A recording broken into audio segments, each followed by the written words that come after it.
Hello everyone, welcome back to my channel. I hope you all are doing good. आज हम फिर से बात करने वाले हैं झनक के लेटेस्ट एपिसोड के।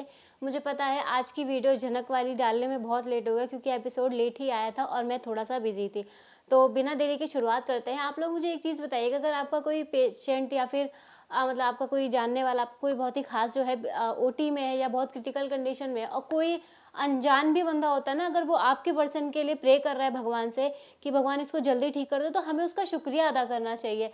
हमें शुक्र मनाना चाहिए कि कोई हमारे बंदे के लिए या हमारे खास इंसान के लिए, हमारे रिश्तेदार के लिए वो प्रे कर रहा है भगवान से, उसकी दुआएं लगेंगी उसको। लेकिन नहीं, इस शो में ऐसा बिल्कुल भी नहीं है। झनक भी जो है वो शिव मंदिर जाती है ताकि वो अनिरुद्ध के लिए प्रार्थना कर सके, और जो उसका वो उनको एक फूल मिलता है तो वो अनिरुद्ध के माथे पे छुआएगी, तो एक चमत्कार की वजह से वो शायद ठीक हो जाए, क्योंकि डॉक्टर्स ने तो पूरी तरीके से जवाब दिया। अब वहाँ पे अर्शी भी गई हुई होती है। अब वो बार बार मतलब कि उसने स्पॉट कर लिया है छोटोन को, उसको ऐसा लग रहा है कि मैंने छोटोन को देखा है।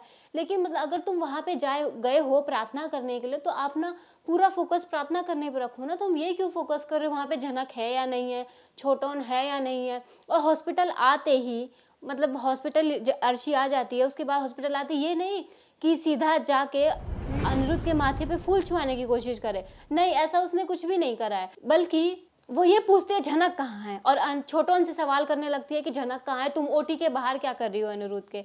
मतलब क्या आपको लगता है कि इस तरीके की प्रार्थना सच्चे दिल से की गई प्रार्थना है?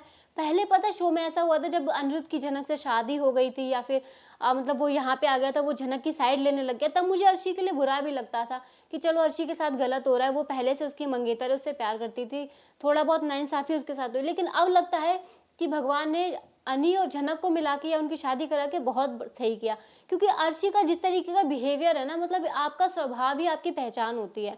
आप बहुत बड़ी डांसर हो या बहुत सुंदर हो, ये देख के तो अनी ने तुमसे प्यार नहीं किया होगा।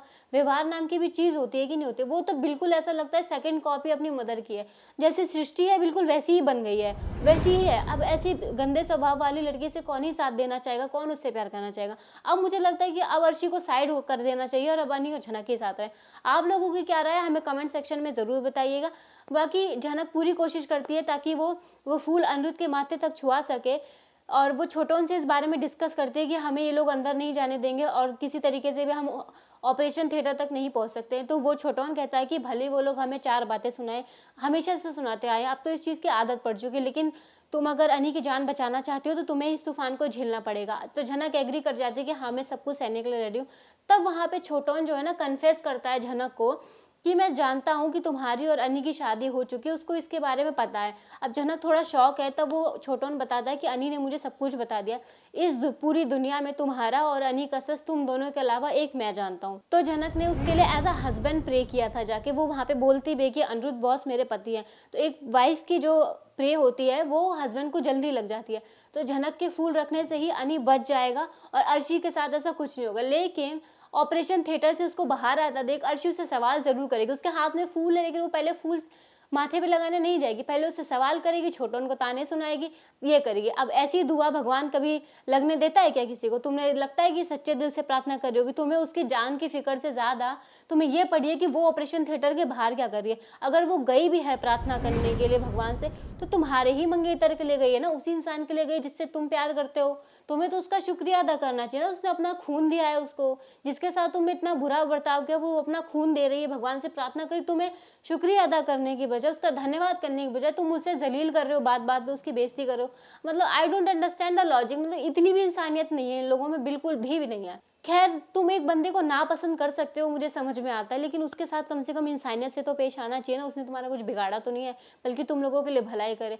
लोग सही कहते हैं कि इस आज के टाइम में ना भलाई का कोई जमाना नहीं है। ऐसे लोगों के साथ अर्शी, सृष्टि और जो इनके बाकी फैमिली मेंबर है जो झनक को हमेशा टॉर्चर करते रहते हैं, इन लोगों के साथ भलाई करने का कोई मतलब नहीं, क्योंकि इन लोगों के साथ भलाई करने का मतलब ये है कि दीवार पे अपना सर मारने के बराबर है, क्योंकि दीवार को कोई फर्क नहीं पड़ेगा, आपका खुद का सर फूट जाएगा। और गाइस, हमें नेक्स्ट एपिसोड में देखने को भी मिल जाता है कि वो फूल छुआ भी देती है और इससे कुछ चमत्कार होता भी है। अनिरुद्ध की सांसें चलने लगती है, डॉक्टर्स बोलते हैं कि अब कुछ रिकवरी हो रही है, क्योंकि उसकी बॉडी जो है वो ब्लड अब्सॉर्ब नहीं कर पा रही थी, इसी वजह से वो रिकवर नहीं हो पा रहा था। अब वो बिल्कुल पूरी तरीके से ठीक हो जाएगा। लेकिन अब सोचने वाली बात ये है कि अनी तो ठीक हो जाएगा, भगवान भोलेनाथ का चमत्कार ना हो ऐसा कैसे हो सकता है। लेकिन जब वो ठीक हो जाएगा, अब झनक ने तो सोच लिया है कि मैं उस घर में नहीं जाऊँगी। और अनिरुद्ध जब बाइक रैशिंग मतलब रैश ड्राइविंग कर रहा था, तो वो काफ़ी ज़्यादा झनक से नाराज़ था जो उसने उसके साथ बिहेव किया था। उसको पता नहीं ना कि तेजस ने उसको मारने की धमकी दी थी, इसलिए उसने ऐसा किया। अब क्या अनी दोबारा से झनक को उस घर में लेके जाएगा या नहीं जाएगा? अब झनक ने भी कसम सी खा ली है कि मैं अब उस घर में दोबारा नहीं जाएगी, तो वो कहाँ रहेगी? कश्मीर गई तो तेजस उसको पकड़ के या तो उससे शादी कर लेगा या उसे जान से मार देगा। बेचारी कहाँ रहेगी? लिटरली जैसा उसने बोला था कि अब मैं सड़क पे रह लूँगी, क्या वो सच में सड़क पे रहेगी? अब एक जवान लड़की है, या फिर ऐसा कुछ होगा उसके साथ कि शादी का सच सामने आ जाए, क्योंकि उसने पंडित को बताया है कि अनिरुद्ध बॉस मेरे हस्बैंड का नाम है, और पुलिस वालों को भी बता रखा है।